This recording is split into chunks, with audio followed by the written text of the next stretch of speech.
They fought like ghosts, but we buried every last one.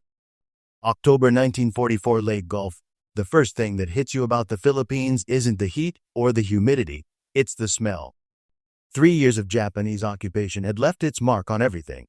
The acrid smoke of burned villages, the sweet rot of uncollected dead, and underneath it all, the green stench of jungle that never stops growing, never stops consuming. I was Captain Robert Bear Morrison then, forward artillery observer for the 1st Battalion, 34th Infantry Regiment, 24th Infantry Division. 26 years old and feeling ancient after 2 years of island hopping across the Pacific. We'd taken Hollandia, we'd bled on Biak, and now MacArthur was making good on his promise. We were coming home to the Philippines. Standing on the deck of the LST as we approached Red Beach on Leyte, I watched the pre-invasion bombardment through my field glasses. Our destroyers were walking their fire inland, each salvo a thunderclap that rolled across the water. The palm trees along the beach swayed like dancers, but not from any tropical breeze, from the concussion of high explosives tearing apart the Japanese defensive positions. "Think they're all dead yet, Captain?" Sergeant Tommy Kowalski asked, spitting tobacco juice over the rail. He was my radio operator, a Polish kid from Chicago who would call in fire missions in his sleep and had kept me alive through more close calls than I cared to count. If they were all dead, Tommy, we wouldn't be here. I collapsed the field glasses and checked my watch. H-hour was 30 minutes out. The Japs don't die easy, never have. The thing about the Japanese defenders, and this took us months to fully understand, was that they'd learned from their mistakes. Gone were the bonsai charges that had cost them so dearly on Guadalcanal and Tarawa. What we faced in the Philippines was something far more deadly, a thinking enemy who'd had 3 years to dig in, to study the terrain, and to prepare killing fields that would make every yard we advanced cost American blood. General Yamashita, the Tiger of Malaya himself, commanded the defense. He'd pulled back from the beaches, let us land, let us think we were winning, and then he'd bleed us white in the mountains and jungles where our naval guns couldn't reach and our air support couldn't see through the canopy. We hit Red Beach at 1,000 hours on October 20th, 1944.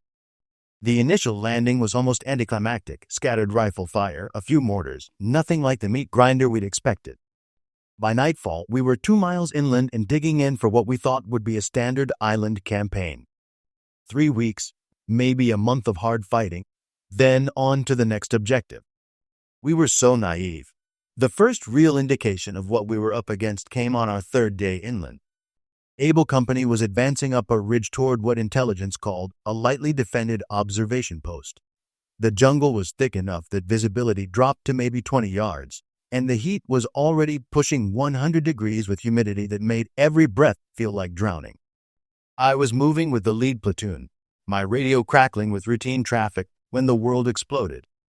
The Japanese had turned that entire ridgeline into one massive ambush. Machine gun nests that had been invisible from our reconnaissance opened up from positions that commanded every approach. Mortars, pre-sighted and perfectly ranged, began dropping rounds with surgical precision. And from spider holes that our point men had walked right past, Japanese soldiers emerged to hit us from behind. "Able 6, this is fire direction, over." I screamed into the handset as bullets snapped overhead, and men screamed for medics. "Fire direction, Able 6. We need fire on grid coordinates." The coordinates died in my throat as I realized the terrible truth. The Japanese positions were so close to our own men, so perfectly integrated into the terrain that artillery would be as likely to kill Americans as Japanese. This was their new strategy. Get close, stay close, and make every American victory cost so much that even winning felt like losing. We took that ridge eventually. It cost us 18 dead and 43 wounded. The Japanese garrison we overran consisted of exactly 12 men, all of whom fought to the death in positions they'd spent months preparing. 12 men had stopped an entire company for 6 hours and cost us 61 casualties. Multiply that by 1,000 ridges, 1,000 ambushes, 1,000 prepared positions scattered across an archipelago of over 7,000 islands, and you begin to understand the magnitude of what we faced. As I knelt beside the body of Private Martinez, a kid from New Mexico who'd been talking about his girlfriend's letters just that morning.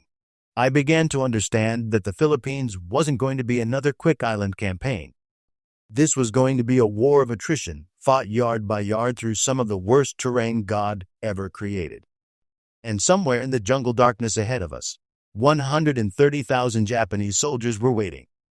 November 1944, Leyte interior, the jungle changes you. Not just physically, the constant heat, the leeches, the foot rot, and the dysentery do their work, but mentally. After 2 weeks of fighting through triple canopy forest, where the sun never reaches the ground, where every shadow could hide a sniper, and every fallen log could conceal a machine gun nest, paranoia becomes your closest friend. We'd advanced maybe 15 miles inland from the beach, but it had taken us 3 weeks and cost us a third of our effective strength. The Japanese weren't retreating in any conventional sense. They were falling back from position to position, making us pay for every stream crossing, every ridge, every village that was nothing but burned foundations and scattered bones. Colonel Patterson called it elastic defense in depth. I called it my forward observer team, had been reorganized twice already. We'd lost Jenkins to a sniper on November 3rd, single shot through the head while he was calling in a fire mission. Rodriguez lasted until the 8th, when a mortar round landed close enough to turn him inside out. Now it was just me, Kowalski, and a replacement kid named Billy Henderson who looked about 16 and jumped at every jungle sound. "Captain, I got battalion on the horn," Kowalski said, crawling through the mud to reach my position behind a fallen mahogany tree that was probably older than America. "They want a situation report." I took the handset, keeping my head down as another sniper round cracked overhead. The Japanese had perfected the art of harassment fire, not enough to pin us down completely, just enough to keep us constantly on edge, constantly afraid. "Badger 6, this is Badger 77, over." 776. "What's your status?" "Over." I looked ahead through the green maze where Baker Company was supposedly advancing on Hill 394. For the past hour, all I'd heard was scattered rifle fire and the occasional scream of a wounded man. No progress reports, no requests for fire support, just the low-level violence that meant another probe had turned into another ambush. 677. Baker Company is hung up about 500 meters northeast of my position. Request permission to move forward and establish observation on the objective. -77. Intelligence reports heavy concentrations of enemy artillery in that sector. Hold your position and be prepared to support the advance when Baker breaks through. Intelligence. They were still calling it that, even though our intelligence had consistently underestimated Japanese strength, misidentified defensive positions, and failed to predict the kind of fanatical resistance we were facing. I'd stopped trusting intelligence reports about the same time I'd stopped believing we'd be home for Christmas. The truth was, we were fighting blind. The Japanese had become masters of camouflage and concealment, building positions that were invisible until you were close enough for them to kill you with grenades. They moved at night through tunnel systems that our maps didn't show, appearing behind our lines to attack supply convoys and disappearing back into the jungle like smoke. And they never ever surrendered. "Henderson," I called to the replacement, "you see that burned-out church spire about 800 meters to our front?" The kid squinted through the haze, wiping sweat from his eyes. "Yes, sir." "Barely. Japanese observation post. They've been calling in mortar fire from there all morning." "Think you can spot for me while I work up a fire mission?" Henderson nodded, though I could see his hands shaking as he lifted his binoculars. 3 weeks in this green, and the kid was already showing signs of what medics called combat fatigue, and the rest of us called going Section 8 crazy. I cranked up the radio and began calling in coordinates for a concentration on the church ruins. It took 6 adjustments and 40 rounds of high explosive before we finally silenced the Japanese observers. But even as the smoke cleared, I knew they'd already moved to another position, ready to call in fire on the next American unit that advanced into their killing zone. That afternoon, we finally linked up with what was left of Baker Company. They'd taken their objective. Hill 394 turned out to be a coral outcropping about 50 feet high, but the cost had been horrific. 28 men dead, another 40 wounded, all to capture a piece of ground that had no strategic value except that it was between us and the next ridge the Japanese were defending. Captain Mike Sullivan, Baker Company's commander, looked like he'd aged 10 years in the past week. His uniform was rotted through in places, his boots held together with tape and wire, and his eyes had that 1,000-yard stare that comes from seeing too many of your men die for too little ground. They hit us from 3 sides, he told me as we shared a can of cold rations. Position sway never saw until they opened up. Spider holes, tree snipers, machine guns in caves we didn't know existed. It's like fighting an enemy that can see through the jungle, but we're blind as bats. That was the thing about the Japanese defense of the Philippines. It wasn't just about holding ground. It was about psychological warfare, about breaking our will to advance by making every victory so costly that we'd start to question whether any piece of jungle was worth American lives. But they underestimated us. We were Americans, and we'd learned a few things about fighting during our march across the Pacific. We adapted, we improvised, and we never stopped pushing forward, no matter what it cost. The Japanese fought like ghosts, appearing and disappearing in the green maze of the jungle. But ghosts can be killed, and we were very good at killing. December 1944, Ormoc Valley, the rains came with December, and with them a new kind of the jungle, already a steam bath of rotting vegetation and standing water, became a liquid nightmare. Every stream turned into a torrent, every trail became a river of mud, and the constant downpour turned simple movement into an exhausting battle against the elements. And through it all, the Japanese kept fighting. We'd broken through their first defensive line after 6 weeks of grinding combat, but Yamashita had prepared successive positions all the way back to the Central Mountains. Every time we thought we'd made a breakthrough, every time intelligence told us the enemy was disorganized and retreating, we'd advance into another perfectly prepared killing ground. By now, my battalion had been in continuous combat for 7 weeks. We'd been reinforced twice, received 2 complete equipment resupplies, and rotated out nearly half our original personnel as casualties. The men who remained were hard as steel wire and twice as sharp, jungle fighters who could smell an ambush, hear a sniper chamber around, and call an artillery fire that could drop rounds into a rice bowl at 2,000 meters. But we were also exhausted, physically and mentally drained by the constant stress of fighting an enemy who used the jungle itself as a weapon. Captain Morrison. You need to see this. Sergeant First Class Jackson, our new squad leader after we'd lost 3 others, was standing over what looked like the entrance to a cave. But as I got closer, I realized it was something much more sophisticated, a concrete bunker built into the hillside, camouflaged so perfectly that we'd walked past it twice without noticing. Inside, we found ammunition stores, medical supplies, and maps showing defensive positions that stretched for miles in every direction. This wasn't just a cave or a foxhole. It was part of a complex defensive network that the Japanese had been building for months, maybe years. Kowalski breathed, examining a wall chart covered in Japanese characters. Captain, I think this shows every bunker, every tunnel, every prepared position from here to the mountains. The scope of it was staggering. The Japanese hadn't just fortified individual hills or ridges. They'd turned entire valleys into interconnected defensive complexes. Tunnels connected bunkers that were miles apart. Underground supply routes kept ammunition and reinforcements flowing to positions that appeared to be cut off. And everywhere were the spider holes and camouflaged positions that had been making our advance so costly. I radioed the intelligence back to battalion, but I already knew what the response would be. We'd been finding similar installations for weeks, each one revealing a new layer of the Japanese defensive plan. What we thought was a disorganized retreat was actually a carefully orchestrated withdrawal to prepared positions, each one designed to bleed us white before falling back to the next line. The attack on Ormoc Valley began December 10, 1944. Intelligence estimated we were facing remnants of Japanese forces, probably no more than 2,000 men in scattered, poorly supplied positions. The reality was closer to 15,000 Japanese soldiers in some of the most sophisticated defensive positions we'd encountered in the Pacific War. The valley floor was a carpet of rice paddies, now flooded by the monsoon rains. The hills on either side bristled with invisible gun positions, all pre-sighted to create interlocking fields of fire across the entire valley. And stretched across our line of advance were a series of ridges that had been turned into fortresses. We started the attack with a 2-hour artillery barrage, every gun in the division, plus naval gunfire support from destroyers offshore.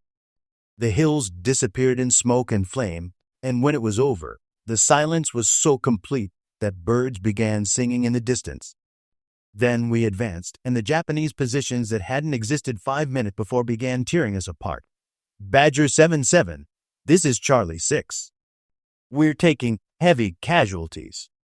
Request immediate fire support on Hill 287. I was already working up the coordinates when the request came in. Charlie Company had walked into an L-shaped ambush that caught them in the open rice paddies with no cover except the low dikes between fields.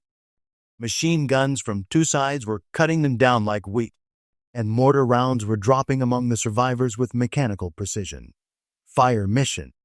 Grid 462 to 831. Enemy machine gun positions in prepared bunkers. Request high explosive and white phosphorus. Over. The response came back within minutes. 8 guns firing for effect.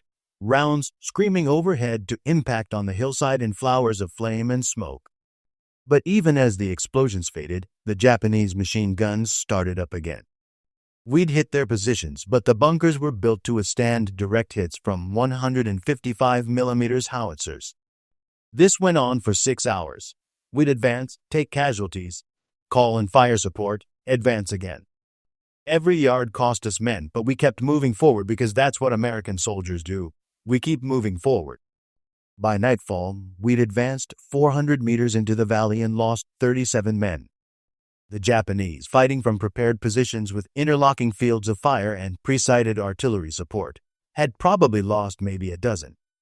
But we learned something important that day. The Japanese could fight like ghosts. They could disappear into the jungle and reappear behind our lines. They could make every advance cost us blood, but they couldn't stop us. They could slow us down. They could make us pay a terrible price, but they couldn't break our will to keep advancing. And time was on our side.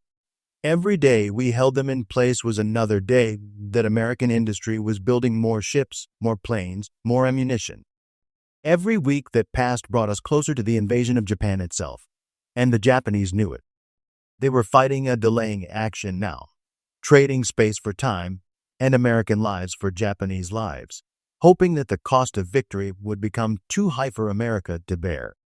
They were wrong. January 1945, Luzon. The invasion of Luzon began January 9, 1945, and from the first moment our landing craft hit the beaches at Lingayen Gulf, we knew this was going to be different.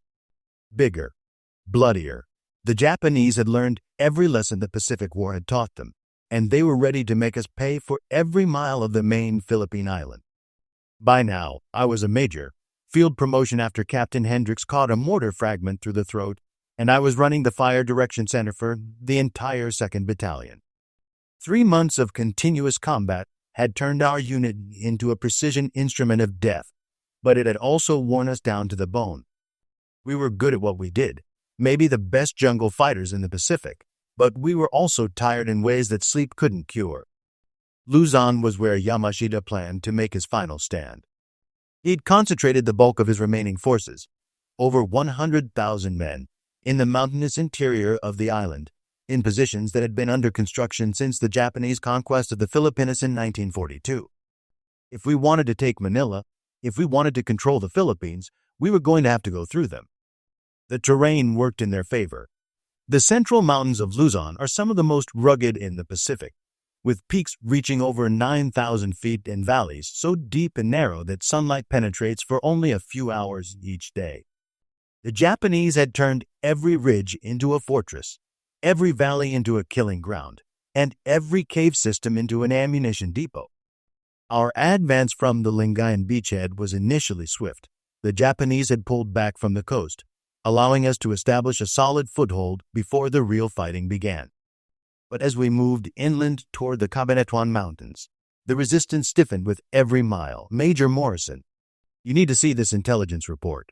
Lieutenant Colonel Harrison, our new battalion commander, handed me a manila folder marked secret that contained the latest estimates of Japanese defensive strength.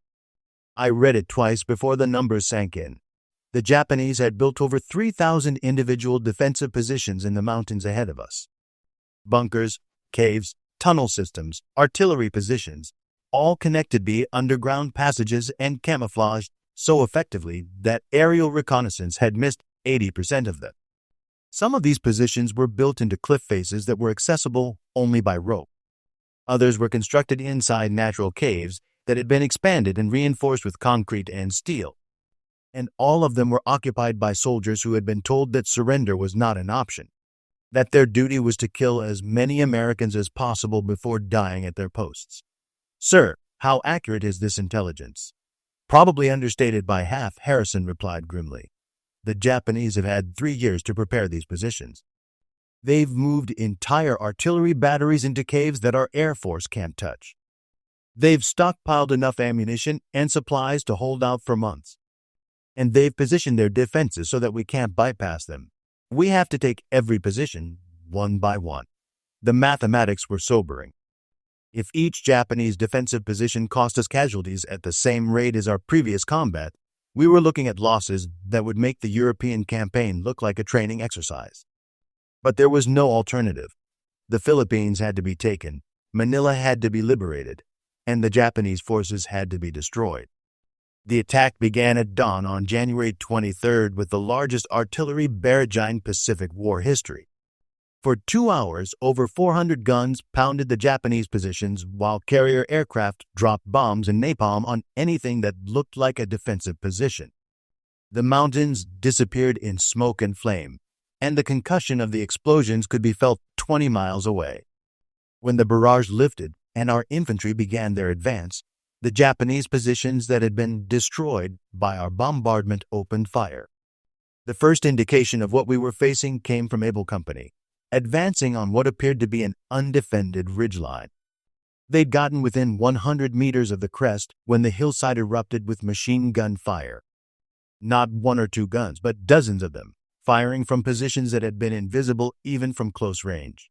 Badger 6. This is Able 6. We're pinned down. Request immediate fire support. I was already working up coordinates for a fire mission when the Japanese mortars began falling among Able Company's positions. The enemy had observed their entire approach, had allowed them to advance into a predetermined killing ground, and was now systematically destroying them with pre-sighted artillery. Fire mission, enemy machine gun positions, grid 567-432, danger close, troops in contact. The rounds came screaming in, 105 millimeters high explosive that turned the hillside into a moonscape of craters and splintered trees. But as soon as the explosions faded, the Japanese machine guns opened up again. Our artillery had hit dummy positions while the real bunkers, built into the reverse slope of the ridge and protected by tons of concrete and earth, remained untouched. This was the pattern that repeated itself for the next 3 months. We'd identify a Japanese position, pound it with artillery and airstrikes, advance under fire, and discovered that we'd been attacking decoys while the real defenses remained hidden and intact. Every ridge became a week-long battle, every valley a month-long campaign, but we never stopped advancing. American logistics, American firepower, and American determination ground forward like a machine, consuming Japanese positions one by one. We took casualties, terrible casualties, but we also learned. We developed tactics for fighting in the mountains, techniques for spotting camouflaged positions, methods for coordinating artillery and air support in terrain that seemed to favor the defense. And slowly, inevitably, we began to win. The Japanese fought with incredible courage and skill, but they were fighting a losing battle against an enemy that had unlimited resources and an unbreakable will to win. Every position they lost was irreplaceable. Every casualty they took brought them closer to collapse. Every day they held us up was another day that American strength grew while Japanese strength diminished. By April 1945, we'd broken through their outer defensive lines and were fighting in the heart of the mountain fortress they'd spent 3 years building. The battles were becoming more desperate, more savage, as Japanese units found themselves cut off and surrounded but continued fighting from positions they'd sworn to defend to the death. They fought like ghosts, appearing and disappearing in the mountain mists, striking at our supply lines and melting back into the peaks. But ghosts can be hunted, and we'd become very good hunters indeed. April-May 1945, the Cabanatuan Mountains, the end, when it came, was both sudden and inevitable. By late April 1945, we'd been fighting continuously in the Cabanatuan Mountains for 3 months. What had begun as a systematic advance through prepared Japanese positions had devolved into a vicious campaign of attrition, with both sides locked in combat across terrain that seemed designed by itself. The Japanese still held the highest peaks, still commanded the key passes, and still fought with the desperate courage of men who knew they were defending their last positions. But their ammunition was running low, their supply lines had been cut, and American artillery could now reach every position they held. More importantly, they were running out of men. Intelligence estimates put Japanese casualties in the Philippines campaign at over 100,000 killed, with thousands more wounded and cut off in positions they could no longer supply or reinforce. What had begun as a force of 130,000 defenders had been ground down to isolated pockets of resistance, each one fighting its own private war against an enemy that grew stronger every day. I was a lieutenant colonel by then, another field promotion after Colonel Morrison stepped on a mine, commanding the 2nd Battalion and coordinating fire support for the entire regimental advance. My original company of 180 men had been reinforced 6 times and had taken over 400 casualties. Of the men who'd landed with me at Leyte Gulf 7 months earlier, fewer than a dozen remained. But we were still advancing. The final phase of the campaign began May 1st with an attack on Hill 1023, the highest point in the Japanese defensive complex and the key to their entire position. From that summit, Japanese observers could direct artillery fire across the entire valley, and their radio intercept stations could monitor our communications and warn other positions of our movements. Intelligence estimated the hill was defended by perhaps 200 Japanese soldiers in lightly fortified positions. The actual garrison turned out to be closer to 800 men in bunkers that had been blasted out of solid rock and reinforced with steel and concrete. The approaches to the summit were covered by interlocking machine gun positions that could sweep every possible route of advance. And the entire position was supplied through a tunnel system that connected it to ammunition dumps and supply caches throughout the mountains. Taking Hill 1023 became a 20-day siege that consumed 2 entire battalions and required every artillery piece in the division plus naval gunfire support from cruisers offshore. We pounded the position with over 50,000 rounds of artillery, dropped 200 tons of bombs and napalm, and launched 7 separate infantry assaults before finally breaking through the outer perimeter. The Japanese defenders fought from positions they'd spent months preparing, falling back from bunker to bunker, tunnel to tunnel, making us pay for every yard of ground with American blood. They used every trick they'd learned during 4 years of war: booby traps, suicide attacks, infiltration raids that struck at our rear positions in the middle of the night. But they couldn't stop us. The breakthrough came on May 21st, when engineers managed to get explosive charges into the main tunnel complex, collapsing the entire Japanese supply system in a series of underground explosions that shook the mountain like an earthquake. Cut off from ammunition and supplies, the remaining defenders fought on with rifles and grenades until they ran out of ammunition, then continued fighting with bayonets and swords until the last man was dead. We found their commander, a colonel whose name I never learned, in the deepest bunker on the summit. He'd committed seppuku rather than surrender, leaving behind a diary that detailed the impossible situation he'd faced. Ordered to hold an indefensible position against an enemy with unlimited resources and no intention of giving up. His final entry, translated later by intelligence, read, "The Americans fight like machines that cannot be stopped. We have killed thousands of them, but thousands more take their place. They advance through our best defenses as if they cannot see death. I do not understand how such men can exist."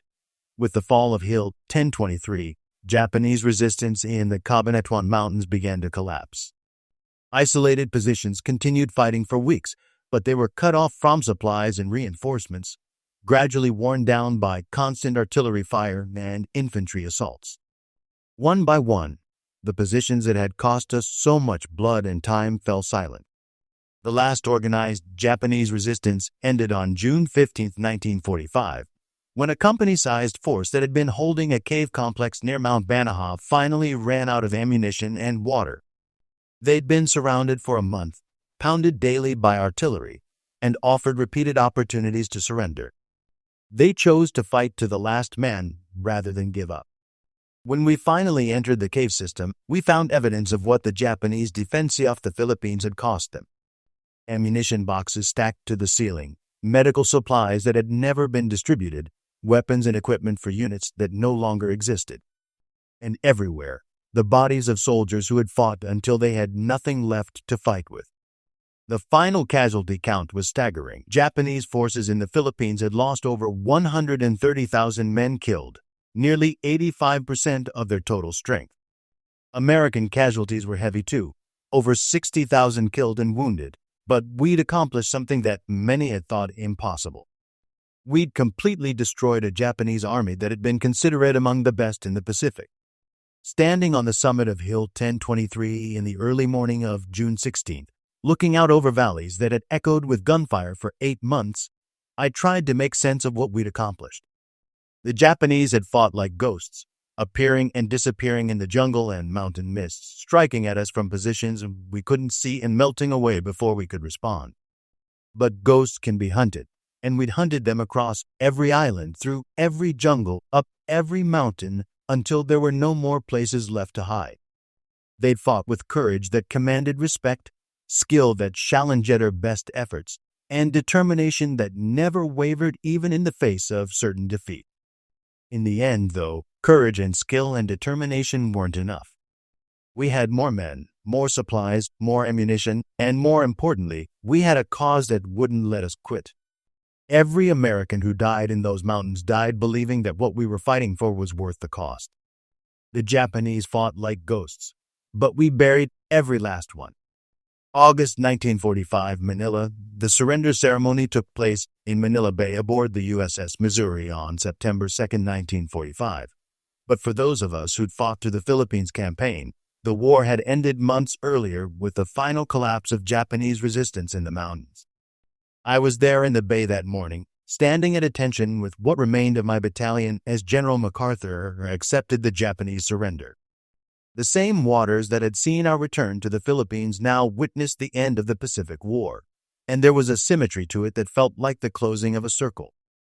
The statistics, compiled months later by historians and analysts, told the story in cold numbers.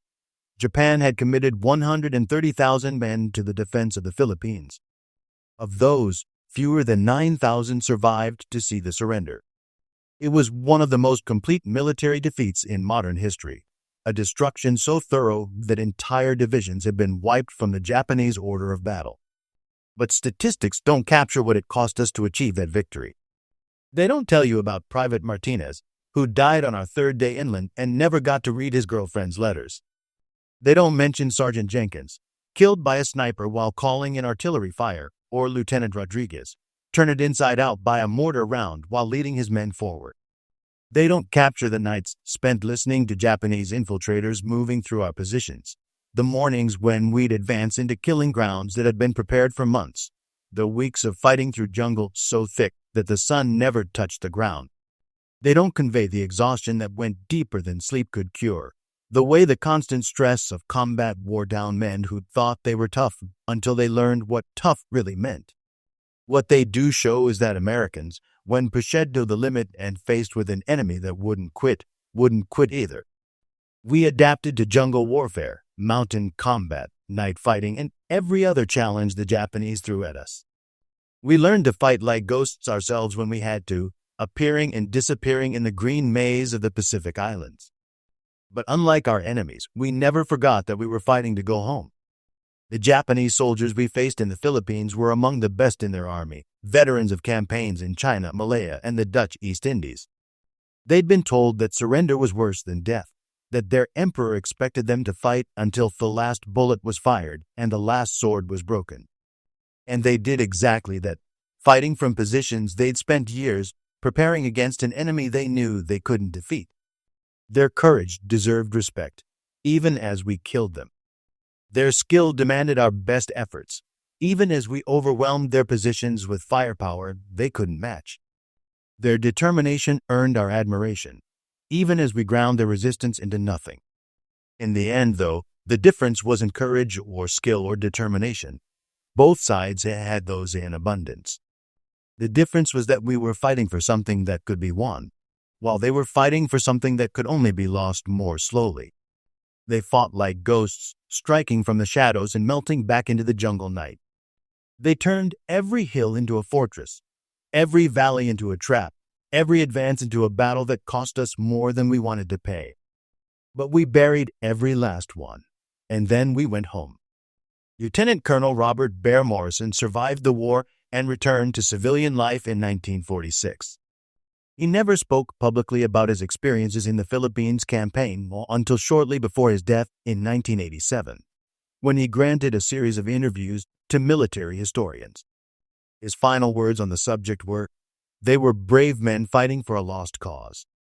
We were brave men fighting for a cause that couldn't lose." In the end, that made all the difference. The Philippines campaign officially ended on August 15, 1945, with the Japanese surrender. Total Japanese casualties in the defense of the Philippines: 130,000 killed, 9,050 captured. American casualties: 62,143 killed and wounded.